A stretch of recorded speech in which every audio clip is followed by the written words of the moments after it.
আদানী আম্বানীয়ে উৰিষ্যাত 10 লাখ 20 লাখ কোটি টকা খৰচ কৰিব তাৰ হাজাৰ হাজাৰ লৰাই উদ্যোগত চাকৰি পাব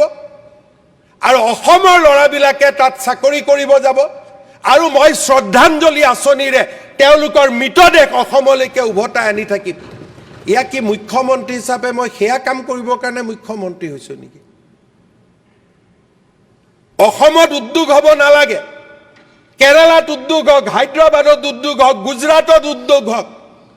অসমৰ চাহ বাগিচাৰ ল'ৰা ছোৱালীবিলাক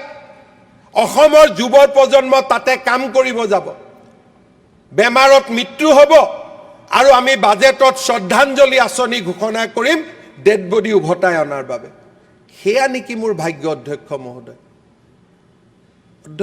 আমি পৰিৱৰ্তন হ'ব লাগিব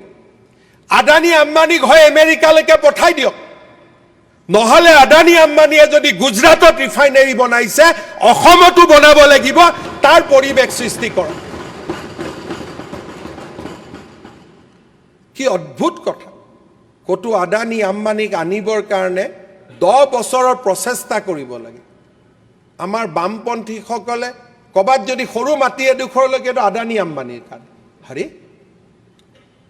এই ধৰণৰ এটা ব্যৱস্থাৰে তেওঁলোকে মানুহৰ মাজত এটা বিদ্ৰোহৰ ভাৱ সৃষ্টি কৰিব খোজে আজি গুৱাহাটী এয়াৰপোৰ্ট হল গুৱাহাটী এয়াৰপোৰ্টতো প্ৰত্যেকজন অসমীয়া লৰাই চাকৰি কৰে যদি আদানীয়ে ইমান ডাঙৰ গুৱাহাটী এয়াৰপোৰ্টটো নবনালেহেঁতেন 500 লৰাই চাকৰি তাত পালেহেঁতেন নেকি সদায়তো আমি এটা সৰু এয়াৰপোৰ্টতে থাকিব লাগিলহেঁতেন 100 জনে ৱৰ্কাৰ থাকিলহেঁতেন অধ্যক্ষ মহোদয় আজি আমি আগবাঢ়ি যোৱা ষ্টেটৰ আমি যদি মডেলবিলাক চাব নোৱাৰো ৰাইজে দাবী কৰিব লাগিছিল